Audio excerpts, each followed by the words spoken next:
Magandang umaga po sa inyong lahat.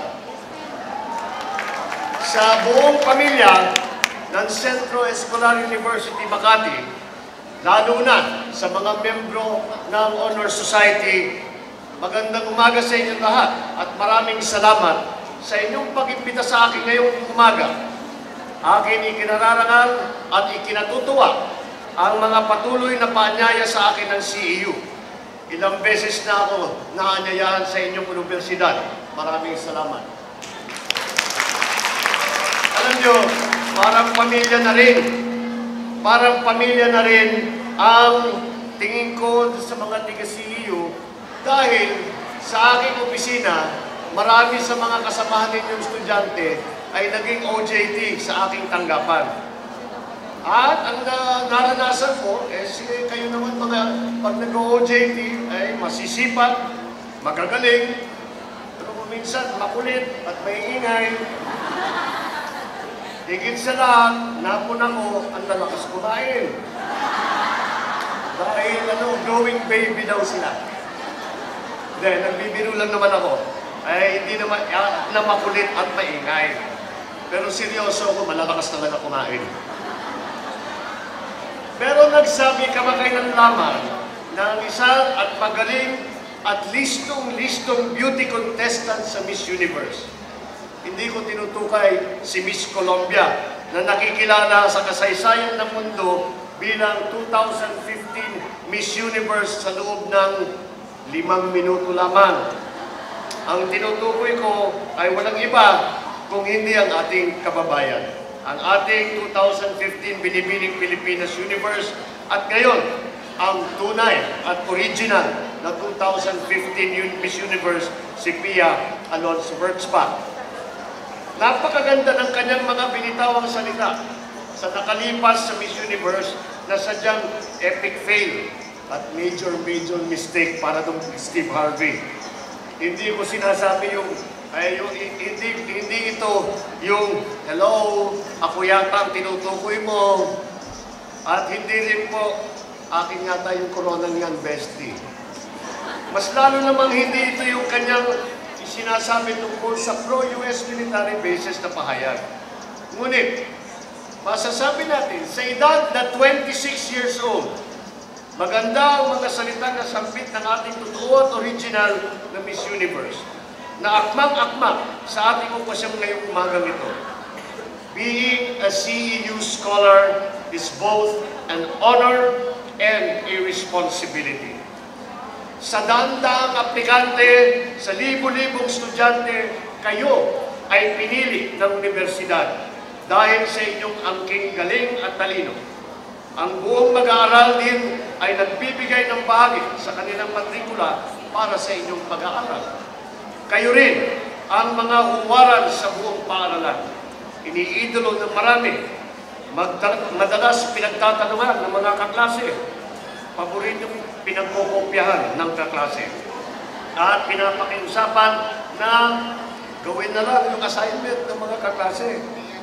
Kung ang mataas na pagtingin na yan ay hindi pa sapat sa karangalan ninyo, ay malaking pagkukulang. On the other hand, scholarship likewise entails responsibilities. Yes, you are required to maintain a higher level of academic performance in order to retain your scholarship privileges. Yes, you have to put in a certain number of hours in the service of the school. But more than that, in a more profound way, the fact that you are looked up to by the school, by your peers, the fact that you define and represent academic excellence in school and even strive to elevate further the standards of the school and its standing in the academic community, you are indeed heavily encumbered with very strong moral obligations to the entire CEU community. Dala-dala ninyo ang bigat ng responsibilidad na tumayo at magsilbi bilang ehemplo at huwaran para sa lahat. So great is the burden upon scholars that it is a statistic and a reality that scholars fall like sparrows as if pursuant to a natural pecking order. Names come and go in the scholars list each passing semester, each passing school year. But do not let that weight upon your shoulders drag you down. Rather, it is reason all the more to further strengthen and fortify your foundations and your pillars. You are not a fluke, hindi ito tsamba. You are not a one-hit wonder. Your scholarship is a testament to your discipline, your work ethic, character, your attitude as you approach life, which are fruits of the seeds you have sown in the course of several years in school, developed through a long-term pursuit of personal and academic excellence. If these qualities that you have now are the reflection or the foreshadowing of the persons that you will become when you go out into the so-called real world, to the real school of life, then I am prepared to bet that you will all surely succeed in your future careers. So carry on, read on, study on, continue to do what you are doing effectively and with good results. Do not lose focus and strive to maintain that elusive consistency that is the bone of any scholar's existence. Lots of temptations and distractions are stewed across your entire journey in school and eventually in life. But your intellectual output not only increases your chances to succeed, but also it increases the chances for the school to succeed. Collectively, you elevate the standards and reputation of the school in the academic community. That's another way of giving back to those that have mentored you. Be an example. Be an inspiration to your classmates. Lead by example. If you happen to hold leadership positions in the school community, be proactive in your approach. Through your unique leadership, inspire and challenge your classmates to improve, to be more mature, to realize the value of this education that you are receiving. Sigurado marami pa rin ang hindi pa nakakaintindi ang halaga nito. Help them realize it this early on in your lives. It may sound like an overworked cliche, but your college education is really your ticket to better lives in the future. Through the brand of leadership that only academically gifted students can bring to the table, yours is an indirect way of inculcating nationalism and nation building. Help your peers develop the mentality and attitude to become productive members of society now, today, and of course, in the future. As future members of the labor force, as future taxpayers, as future leaders and drivers of the economy. For students, what could be a better, more fun, more fulfilling way to contribute to nationalism and nation building than this? I can think of no better way. And while on the subject of responsibility, in exactly 108 days, we'll be once again having our national and local elections, where we head out to our polling places to vote for our national and local officials. Marami sa inyo ay nasa tamang edad na, nakarehistro, nakapag-biometrics sa COMELEC, upang makalahok at makaboto sa darating na halalan. Yung mga iba, palagay ko, yung iba sa inyo, excited. Yung iba, alampake. Ang iba naman siguro, Kebs, carry lang. But, what does this election mean for you? For college students like you? It means that it means that you are given a voice in our society. A voice to choose on whom to entrust leadership of our country. And for you to appreciate the magnitude of the exercise of this right to vote, you must ask yourself, just what kind of country or society do we really have today? What kind of country and society, what kind of people do we hope for and dream of in the future? At pag-alis ninyo dito sa inyong eskwelahan, ano ang nag-aantay sa inyo sa labas ng paaralan? Mataas ang kriminalidad, laganap ang droga, kaliwat kanan ang bentahan at paggamit ng shabu. Mataas ang unemployment rate ng bansa. Nasa 9.3% ang walang trabaho sa Metro Manila. Tapos, kapag makakakuha man ng trabaho, mababa ang pagsweldo. Meron pang problema ng contractual na status. Walang kasiguruhan sa trabaho, takot sa endo o endong contract. Marami pang inaabuso, hindi binibigyan ng sapat na rest day, hindi binabayaran ng overtime pay, at hindi rin binibigyan ng 13th month ng SSS, PhilHealth, pag-ibig benefits. Lahat yan ay kailangan din yung pag-iisipan na pag kayo ay umalis na at nakapasa na at nag-graduate na sa inyong simulakan. Ganito na nga. Tapos, ang sweldo pa ninyo, hihigupin pa ng ating magaling na BIR sa pamamagitan ng buwis. Walang kalaban-laban ang taong bayan. At hindi pa tapos ang kalbaryo. Sa biyahe papunta at pauwi sa trabaho, anong madadatnan ninyo? Napakakapal na traffic ang mararanasan. May MRT na, pero pati MRT may traffic din naman.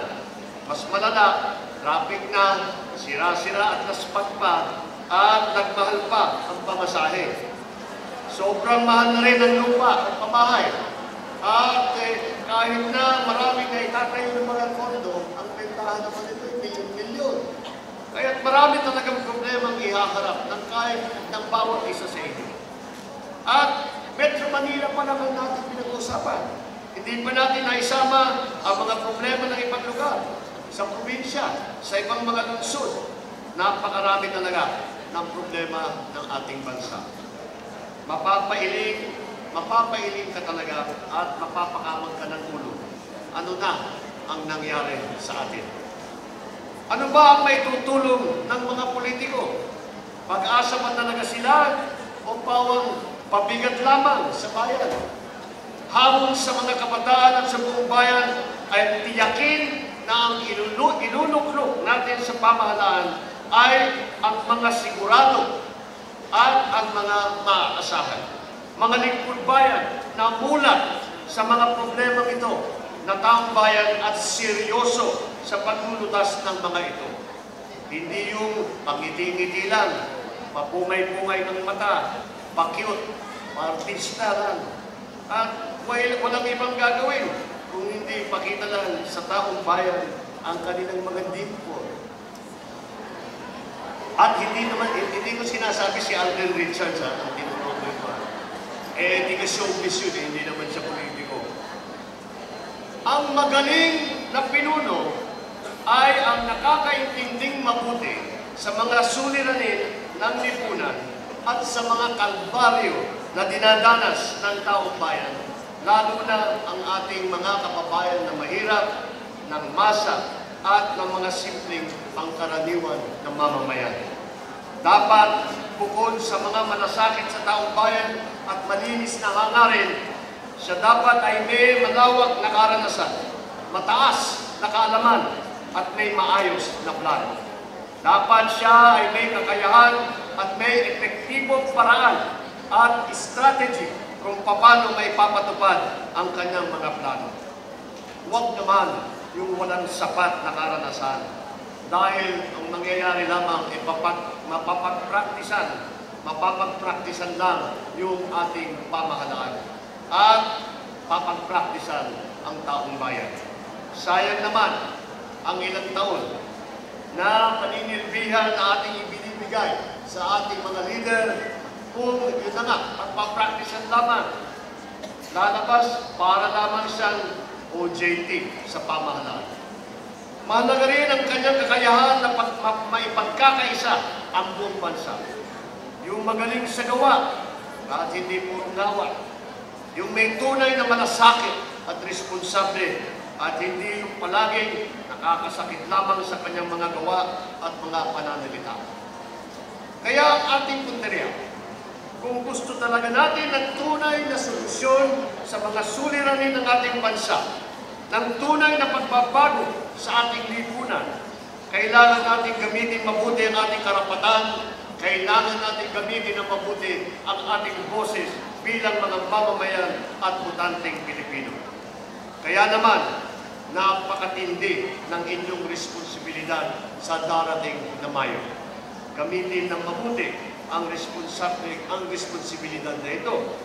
Kaya gamitin natin yung aking mga inisyal, BBM. Bago bumoto, magsiyasat, alamin ang nagawa ng kandidato. Ano ang track record niya? Mangilala. Ano ang kanyang pagkatao? Prinsipyo, ang kanyang mga paninindigan. Magpusisa, magtanong, makinig sa mga dalubhasa at pakilahok sa mga debate. Makialam, sumali sa mga talakayan. Makipagpalitan ng pananaw. Ako po si Bongbong Marcos, hanggang sa ating muling pagkikita kung saan ako ay taus-pusong dadalangin at hihiling ng inyong tiwala at suporta. Kayo na ang bahala sa akin.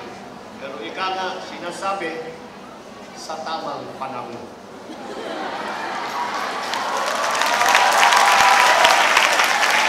Mabuhay kayong lahat. Mabuhay ang Centro Escolar University, lalo na ang CEO Makati. Mabuhay ang CEO Honor Society at lahat ng ating mga scholar. Maraming salamat sa inyong lahat.